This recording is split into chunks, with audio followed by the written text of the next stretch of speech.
So hello guys, welcome back to your YouTube channel your engineering friend. My name is Shivam और आज मैं आपके BEC के lecture number 10 को लेके आया हूँ।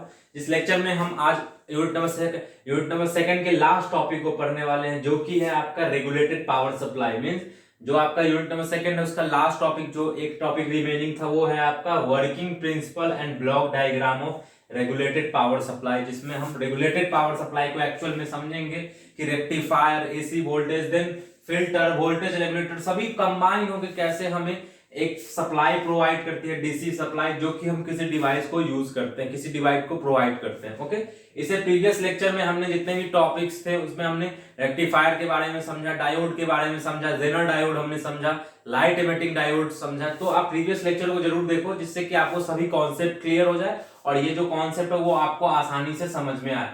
इस लेक्चर को स्टार्ट करने से पहले एक इन्फॉर्मेशन मैं आप लोगों को देना चाहता हूं। जैसा कि आप लोग जानते हो, योर इंजीनियरिंग फ्रेम की टीम आप लोगों को डिफरेंट कोर्सेज प्रोवाइड करती है। लाइक सेकेंड ईयर के जो स्टूडेंट्स अभी फर्स्ट ईयर में हैं, जो सेकेंड ईयर में जाने वाले हैं, तो उन सेकेंड ईयर के स्टूडेंट्स के लिए, थर्ड ईयर के स्टूडेंट्स के लिए योर इंजीनियरिंग के फ्रेंड की टीम डिफरेंट कोर्सेज प्रोवाइड करती है, जिससे कि आप इनरोल होकर इन कोर्सेज में इनरोल होकर लाइव लेक्चर्स को गेट कर सकते हो। लाइक आप लोगों को लाइव लेक्चर्स प्रोवाइड किए जाएंगे, प्रीवियस ईयर क्वेश्चंस प्रोवाइड किए जाएंगे, असाइनमेंट्स प्रोवाइड की जाएगी, देन क्वेश्चन बैंक, लाइक एक कंप्लीट पैकेज मिलने वाला है, जिससे कि आप अपने एग्जाम के प्रिपरेशन को कर सकते हो। आपके एमएसबीटी डिप्लोमा में जितने भी सब्जेक्ट होंगे सेकंड ईयर में, थर्ड ईयर में, हर एक सब्जेक्ट को 1 बाय 1 करके कवर किया जाएगा। हर एक सब्जेक्ट के रिलेटेड आपको लाइव लेक्चर्स प्रोवाइड किए जाएंगे, जिससे कि आप अपने एग्जाम की प्रिपरेशन एक अच्छे तरीके से कर सकते हो। जैसा कि आप लोगों को मालूम है कि डिप्लोमा के बाद आप लोगों को इंजीनियरिंग में जाना है, तो आप लोगों को एक बेटर कॉलेज, लाइक आपको ऐसे कॉलेजेस की जरूरत होगी जो कि हाई रेपुटेड कॉलेज है,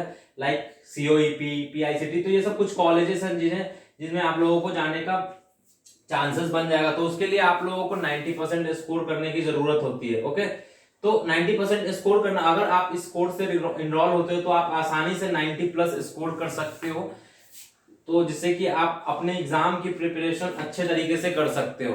ओके, तो इस चैनल के डिस्क्रिप्शन में आपको एक गूगल फॉर्म का लिंक मिलेगा, जहां पे आप जाके सभी डिटेल्स को फिल कर सकते हो। हमारी टीम आपके साथ कांटेक्ट करेगी, आपको सभी डिटेल्स प्रोवाइड कर दिया जाएगा।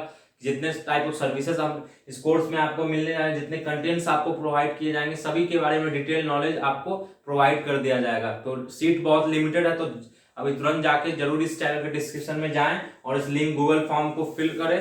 उस फॉर्म में जितने भी डिटेल्स हैं आप अपने डिटेल्स को फिल करें, जिससे कि योर इंजीनियरिंग फ्रेंड की टीम आप तक सबसे पहले पहुंच सके।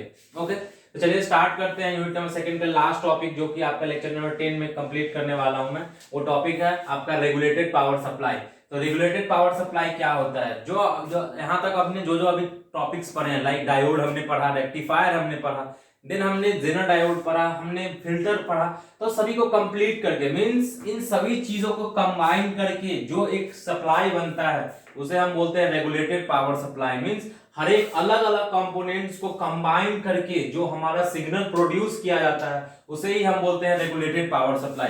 तो रेगुलेटेड पावर सप्लाई क्या है? ऐसे ऐसे हमने देखा था क्या कि हम फिल्टर अलग यूज कर रहे थे, रेक्टिफायर अलग यूज कर रहे थे, तो हर एक कॉन्सेप्ट को हमने 1 बाय 1 समझा था। बट जब ये सभी कंपोनेंट्स, जितने भी कंपोनेंट्स थे, इलेक्ट्रॉनिक कंपोनेंट्स, सबको कंबाइन कर देंगे, तो सभी को कंबाइन करने के बाद जो आउटपुट हमें मिलने वाला है, वो आउटपुट मिलने के लिए जो सिग्नल यूज सप्लाई यूज, उसे हम बोलते हैं रेगुलेटेड पावर सप्लाई। मींस एक कंप्लीट गाइडेंस होने वाला है, किस किस तरह से आपका सिग्नल ट्रांसफर होगा, देन रेक्टिफायर क्या करेगा, फिल्टर क्या करेगा, देन वोल्टेज रेगुलेटर क्या करेगा। तो इन सभी फेजेस से होते हुए आपका सिग्नल यहां तक पहुंचता है। मींस जब आप रेगुलेटेड पावर सप्लाई को यूज करोगे तो आपका जो भी सिग्नल होगा इन सभी फेजेस से होकर गुजरेगा। मींस पहले वो AC supply step down voltage के पास जाएगा, रेक्टिफायर के पास जाएगा, फिल्टर के पास जाएगा, वोल्टेज रेगुलेटर के पास जाएगा, देन फाइनली वो लोड के पास पहुंचेगा। मींस ये जो भी सिग्नल आप ट्रांसफर कर रहे हो, वो सिग्नल डिफरेंट डिफरेंट लेवल से होके आपके लास्ट जो भी लोड होगा आपका, उस लोड तक पहुंचेगा। तो ये सिग्नल्स किस किस तरह के सिग्नल्स है वो हम देख लेते हैं। सबसे फर्स्ट स्टार्टिंग में जो सिग्नल है वो है एसी सप्लाई। नॉर्मल क्या है, आपने किसी भी सर्किट में एक एसी सप्लाई प्रोवाइड कर दिया, तो एसी सप्लाई क्या होगा? ये एसी सप्लाई आप जानते हो कि एसी सप्लाई हमेशा हमारा पॉजिटिव और नेगेटिव के टर्म में होता है। तो हमने फर्स्ट स्टेप हमारा क्या हो गया, हमने एसी सप्लाई प्रोवाइड कर दिया।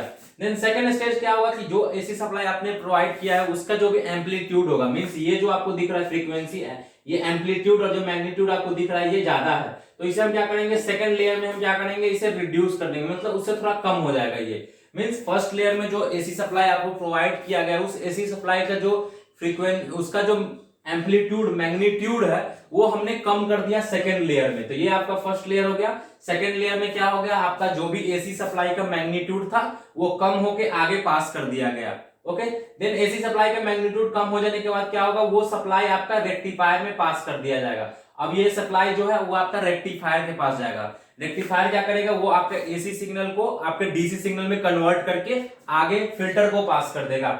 तो आप लोग जानते हो कि फिल्टर में क्या होता है, जब भी रेक्टिफायर कुछ भी सिग्नल प्रोवाइड करता है उसके साथ कुछ ना कुछ एसी सिग्नल्स चले जाते हैं, तो उन एसी सिग्नल्स को भी फिर से फिल्टर आउट करने के लिए वो सिग्नल फिल्टर के पास जाएगा। फिल्टर क्या करेगा, उससे प्योर डीसी सिग्नल में कन्वर्ट कर देगा।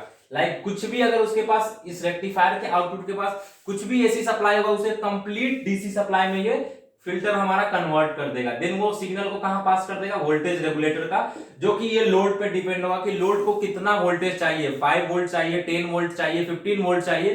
तो जितना वोल्टेज ये इस लोड को चाहिए उसके अकॉर्डिंग वोल्टेज रेगुलेटर हमारे वोल्टेज को रेगुलेट कर देगा।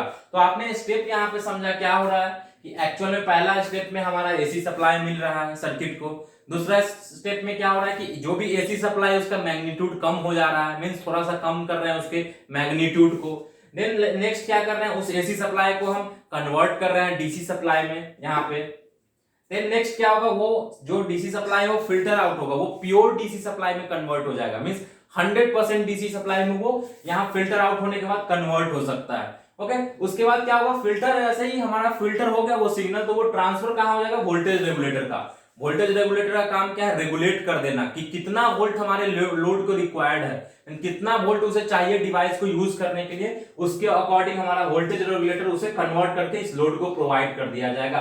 तो ये first, second, third, fourth, 5 total 5 step आपके पावर रेगुलेटेड पावर सप्लाई में होता है, जिससे होके आपका सिग्नल ट्रांसफर होता है। मीन जो भी सिग्नल आप प्रोवाइड कर रहे हो एसी सप्लाई, वो इन 5 ब्लॉक से होकर आपके लोड तक पहुंचता है। तो आपको ये स्टेप आपको हमेशा याद रखना है कि फर्स्ट हमारे पास एसी सप्लाई होता है, सेकंड हमारा स्टेप डाउन एसी वोल्टेज होता है, लाइक उसका मैग्नीट्यूड कम हो जाता है। देन थर्ड में आपको रेक्टिफाइड आउटपुट मिलता है, फोर्थ में आपको फिल्टर्ड आउटपुट मिलता है, और नेक्स्ट में आपको वोल्टेज रेगुलेटर से रेगुलेटेड पावर सप्लाई मिल जाता है।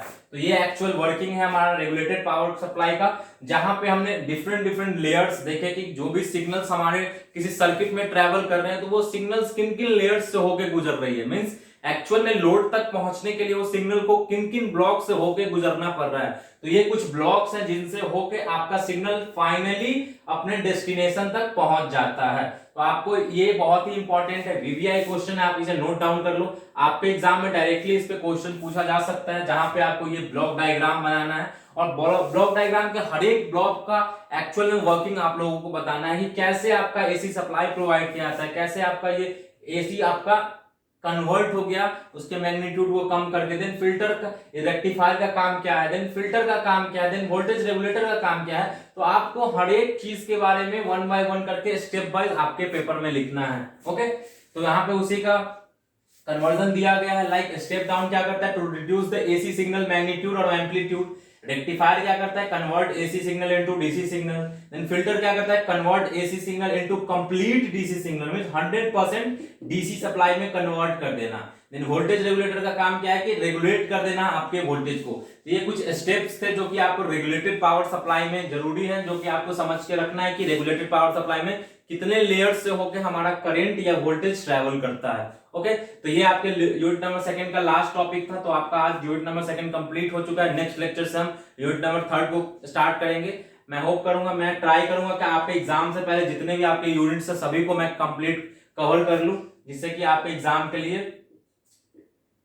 आपके एग्जाम में हेल्प हो जाए। ओके, तो आज के इस लेक्चर में बस इतने ही टॉपिक्स थे।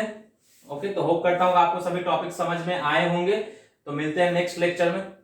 Okay, bye, take care.